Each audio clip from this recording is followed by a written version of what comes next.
बिस्मिल्लाहिर्रहमानिर्रहीम अस्सलाम वालेकुम। उम्मीद है कि आप सब खैरियत से होंगे। आज के इस ट्यूटोरियल में हम सीखने वाले हैं data types in Python language. Data types क्या होती हैं? कौन-कौन सी डाटा टाइप पाइथन लैंग्वेज में इस्तेमाल होती हैं? अमूमन हम सी लैंग्वेज की जब बात करते हैं या हम जावा की बात करते हैं या सी हैश की बात करते हैं, तो वहाँ पे हम मेजर 3 से 4 किस्म की डाटा टाइप्स को सिर्फ़ पढ़ते हैं।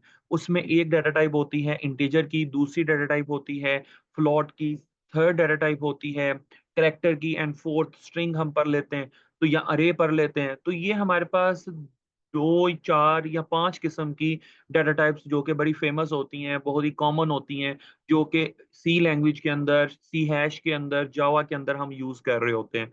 लेकिन जब हम पाइथन की बात करते हैं ना, तो पाइथन के अंदर हमारे पास काफ़ी सारी डाटा टाइप्स मौजूद होती हैं, जिनको आज हम अंडरस्टैंड करेंगे और उनको देखेंगे कि वो कैसे हम अप्लाई होती हैं और कैसे हमें उनका सीक्वेंस क्या है, उनको डिक्लेयर कैसे करना है और कैसे हम उनको पहचान सकते हैं, अंडरस्टैंड कर सकते हैं कि कौन-सी डाटा टाइप है और इसको हम किस कैटेगरी में नोट डाउन करेंगे।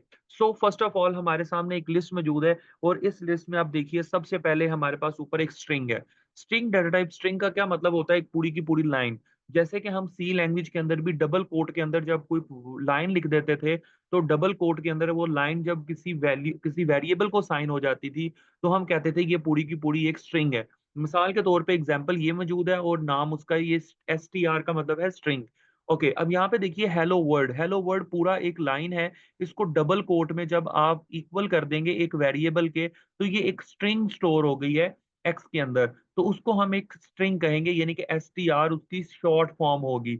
इसी तरह नेक्स्ट हमारे पास आता है इंटीजर, आईएनटी। इंटीजर क्या होता है? इंटीजर बेसिकली एक सिंपल रियल वर्ड होता है, रियल डिजिट होता है। मिसाल के तौर पे 10, 11, 12 या कोई भी एक ऐसी वैल्यू जिसमें पॉइंट वाली वैल्यू नहीं आती, ठीक है? पॉइंट के बगैर जो वैल्यू होती है उसको इंटीजर कहते हैं। अब मिसाल के तौर पे आप देखिए x is equal to 20, x is a variable, 20 उसकी वैल्यू है। Got it? तो 20 इज़ द इंटीजर और जिनके अंदर पॉइंट होता है, जिस वैल्यू में पॉइंट आ जाए, उस वैल्यू को हम फ्लोटिंग पॉइंट वैल्यू कहते हैं या फिर हम उसको फ्लोट कहते हैं। अब यहाँ पे देखिए x इज़ इक्वल टू 20.5 है, तो ये फ्लोट इसकी डाटा टाइप है। तो अभी तक गाइस हमने 3 डाटा टाइप्स पढ़ी, स्ट्रिंग, इंटीजर एंड फ्लोट, ठीक है? स्ट्रिंग में प्रॉपर एक सीधी लाइन होती है जिसको डबल कोट में लिखा जाता है और वो किसी ना किसी वेरिएबल को साइन कर दी जाती है। इसी तरह इंटीजर में सिंगल वैल्यू होती है जो किसी ना किसी वेरिएबल को साइन कर दी जाती है। प्लॉट के अंदर आपके पास पॉइंट्स वाली वैल्यूज होती हैं जो किसी ना किसी वेरिएबल को अलॉट कर दी जाती हैं। ओके, आगे आते हैं आपके पास आई 1 और जे। 1 और जे से क्या मुराद है? अब देखें, ना तो ये इंटीजर है और ना ही ये करैक्टर है। Got it? इसलिए इसको फिर हम एक स्पेशल किस्म की पाइथन के अंदर डाटा टाइप कहते हैं। जैसे कि अब मैंने एक वेरिएबल स्टोर करना है एक्स के अंदर A1, A2, A20, ठीक है? या मैंने AB20 पुट करना है। तो AB20 यानी कि जिसमें डिजिट भी आए और अल्फाबेट भी आए, ठीक है? करैक्टर में आपको पता होगा कि हम एक टाइम पे सिर्फ एक करैक्टर स्टोर कर सकते थे या वर्ड अगर पूरा करना है तो उसके लिए फिर स्ट्रिंग यूज़ होगी। लेकिन उसको भी हम डबल कोट में लिखेंगे स्ट्रिंग को। अब यहाँ पे वर्ड के आगे 1, 2, 3 आ सकती है, ठीक है? वो एज़ अ पूरी एक लाइन कंसीडर करेगा। लेकिन यहाँ पे डबल कोट नहीं है, ठीक है? यहाँ पे डबल कोट नहीं है। यहाँ पे आप अल्फाबेट भी लिख सकते हैं, डिजिट्स भी लिख सकते हैं, इकट्ठा कॉम्बिनेशन है लेकिन without any quote, double quote नहीं है। तो इस डाटा टाइप को हम फिर कहते हैं कॉम्प्लेक्स डाटा टाइप। ये पाइथन के अंदर एक न्यू डाटा टाइप लॉन्च होती है जो कि कॉम्प्लेक्स के नाम से हम इसको अंडरस्टैंड करते हैं। उम्मीद है कि आपको ये टॉपिक यहाँ तक क्लियर हो चुका होगा। आगे मूव करते हैं। अब यहाँ पे देखिए कि ये एक अरे नुमा है। अरे नुमा क्या होता है कि एक एप्पल की वैल्यू है, एप्पल एक वैल्यू है, बनाना एक वैल्यू है, चेरी एक वैल्यू है। लेकिन इसको ओपन ब्रैकेट में लिखा गया है। ये जो बड़ी ब्रैकेट होती है, इसको हम ओपन ब्रैकेट भी कहते हैं। ये जो बड़ी ब्रैकेट है, इसको इस ब्रैकेट में लिखा जाए और ये पूरी की पूरी लिस्ट एक वेरिएबल को साइन हो, तो इस बड़ी ब्रैकेट वाली लिस्ट को हम कहते हैं लिस्ट बेसिकली। Got it? ये लिस्ट एक डाटा टाइप है जो कि इस तरह किसी भी वेरिएबल को वैल्यू साइन की जाए, तो उसको लिस्ट डाटा टाइप की पहचान से हम अंडरस्टैंड करेंगे। ओके, उसके बाद यही लिस्ट यहाँ पे आ जाए और ब्रैकेट बदल जाए, छोटी ब्रैकेट, स्मॉल ब्रैकेट हम यूज करें इसके लिए, तो वो टपल बन जाता है। Got it? इस तरह अक्सर गाइस पेपर में या जो प्रोग्रामिंग के पेपर होते हैं पाइथन लैंग्वेज के, एआई के, मशीन लर्निंग के या प्रोग्रामिंग ऑफ आर्टिफिशियल इंटेलिजेंस के, तो उसके अंदर जब पाइथन की डाटा टाइप्स को डिस्कस किया जाता है, तो वहां पे ये सारी चीजें आपको पता होनी चाहिए। Got it? क्योंकि Python is the advance language और उसी के साथ साथ उसकी डाटा टाइप्स भी एडवांस होती चली जा रही हैं। ओके, नेक्स्ट आए तो नेक्स्ट आती है रेंज। रेंज में देखें तो रेंज आपने दे दिया उसको एक 6 रेंज है, यानी कि इसका मतलब कि इसके अंदर वो वैल्यू स्टोर हो सकती है जिसकी रेंज 6 तक होगी। Got it? तो रेंज का एक कीवर्ड यूज किया और 6 हमने उसको एक वैल्यू असाइन कर दी, तो यहां तक इसके अंदर वैल्यू स्टोर हो सकेगी जब हम स्कैन एफ करेंगे। स्कैन एफ याद होगा आपको, हम कर क्या करते थे? स्कैन एफ किस मकसद के लिए करते थे? स्कैन एफ हम यूजर से वैल्यू लेने के लिए करते थे।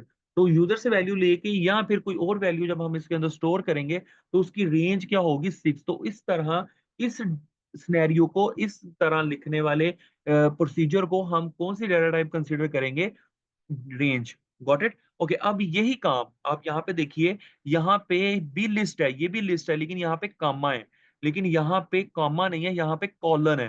ठीक है, यानी कि दो नाम लिखे और बीच में कॉलन लगा दिया, और फिर कॉमा, फिर दो नाम लिखे उनके दरमियान कॉलन। यानी कि आप इस तरह समझ लें, जैसे नेम के आगे अगला कॉलम होता है जॉन। ठीक है, नेम पहला कॉलम आ गया, दूसरा नाम जॉन आ गया। ये इसका मतलब है ये दोनों सेम रिलेट कर रहे हैं एक दूसरे से। फिर कॉमा, फिर एज। एज को क्या एज है? 36। Got it? इसी तरह अगर आगे वो फादर नेम, तो फादर नेम के आगे फादर का नाम आएगा, तो उसको कॉलम में लिखेंगे। तो इस तरह लिखने वाले डाटा टाइप को हम डिक्ट कहते हैं। Got it? DICT data type हम कहते हैं पाइथन के अंदर। Got it? ओके, आपको उम्मीद है कि ये टॉपिक जरूर यहाँ तक क्लियर हुआ होगा कि इसमें बेसिकली जैसे आप एक्सेल में लिखते हैं ना, एक कॉलम में आप लिखते हैं नेम, दूसरे कॉलम में आप पूरा अपना नाम लिखते हैं। पहले में नेम लिखते हैं खाली, दूसरे में फिर आगे पूरा नाम लिखते हैं। Got it? या एक पे आप लिखते हैं फादर नेम और अगले में आप पूरा नाम लिखते हैं। तो इस तरह आप बेसिकली क्या कर रहे होते हैं? ये डेटा टाइप को डिक्ट कह रहे होते हैं। Got it? ओके, नेक्स्ट पे आए तो नेक्स्ट आपके पास यहाँ पे देखिए करली ब्रैकेट है, कॉमा है लेकिन करली ब्रैकेट है। सेम ये लिस्ट वाला प्रोसीजर है, लेकिन यहाँ पे हमके पास लास्ट पे क्या है? करली ब्रैकेट। इसको हम सेट कहते हैं। याद होगा आप मैथ में पढ़ते थे, मैथ में आप सेट जब लिखते थे 1, 2, 3, 4 और फिर करली ब्रैकेट डाल देते तो आप उसको एक सेट कहते थे यूनियन इंटरसेक्शन के टाइम पे। Got it? तो इस तरह जो करली ब्रैकेट में आएगा वो सेट डेटा टाइप कहलाएगी। उसके बाद नेक्स्ट आए तो नेक्स्ट हमारे पास फ्रोजन सेट आता है। फ्रोजन सेट में हमारे पास क्या होता है? बेसिकली ये जो अंदर वाली ब्रैकेट है ना, ये एक वैल्यू है। ये सारी की सारी एक वैल्यू बन जाएगी, जो कि आप इसको एक वैल्यू कंसीडर करेंगे, इसको हम फ्रोजन सेट कहते हैं। Got it? तो नेक्स्ट हमारे पास डेटा टाइप है फ्रोजन सेट। ओके, बुलियन, बूल, बूल का पूरा नाम होता है बुलियन।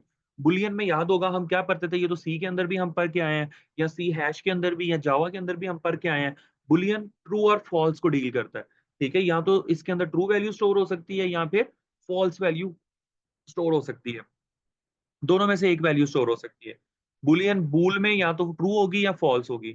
बाइट, बाइट्स में x is equal to b double quote hello. ठीक है, बाइट्स में हम ये वाला प्रोसीजर अपनाते हैं। नेक्स्ट हमारे पास आता है बाइट अरे। बाइट अरे का मतलब है कि बाइट अरे का कीवर्ड यूज करेंगे, और 5 ये रेंज है उसकी अगेन। ठीक है, जैसे आप अरे याद है बनाते थे तो अरे के अंदर हम उसकी लिमिट बताते थे कि किस साइज तक अरे है। साइज अरे का बेसिकली साइज है ये। Got it? तो अगर आप इस तरह की कोई डिक्लेरेशन देखें तो आपने फौरन समझ जाना है ये पाइथन लैंग्वेज के अंदर बाइट अरे की डाटा टाइप यूज हुई है यहाँ पे। ओके, उसके बाद मेमोरी व्यू। मेमोरी व्यू एक बेसिकली हम यूज करते हैं मल्टीपल जीयूआई के लिए। ठीक है, तो मेमोरी व्यू बाइट 5 इसकी रेंज है। जब मेमोरी व्यू देखें तो ये जीयूआई के लिए यूज होती है। उसके बाद नन टाइप, नन, नन का मतलब होता है नल। Got it? जीरो, जो बिल्ट इन आप दे रहे होते हैं या बाय डिफॉल्ट वैल्यू सेट कर देते हैं। तो गाइस इस तरह ये सारी की सारी डाटा टाइप जो हैं वो वर्क करती हैं। आज सिर्फ हमने आपको ये सिखाया कि ये सारी डाटा टाइप जब हम पाइथन में रन करते हैं तो ये बिल्कुल एक्यूरेट रन होती हैं। ठीक है, और आपने इसको जुपिटर में रन करके चेक करना है। उम्मीद है कि आपने हमारे प्रीवियस लेक्चर सारे देखे होंगे, जहां पे हमने आपको प्रॉपरली जुपिटर एक टूल है जहां पे हम पाइथन आपको सिखा रहे हैं।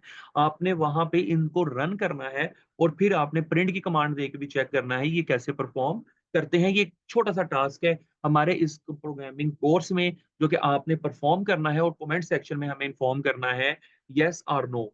Got it? अगर आप नो करेंगे तो इंशाल्लाह हम इस उसको परफॉर्म करके भी आपके साथ ट्यूटोरियल शेयर करेंगे। आप कमेंट सेक्शन में हमें सजेस्ट भी कर सकते हैं और हमसे प्रॉब्लम डिस्कस भी कर सकते हैं। अपना ख्याल रखिएगा, मिलते हैं नेक्स्ट ट्यूटोरियल में। जज़ाकल्लाह।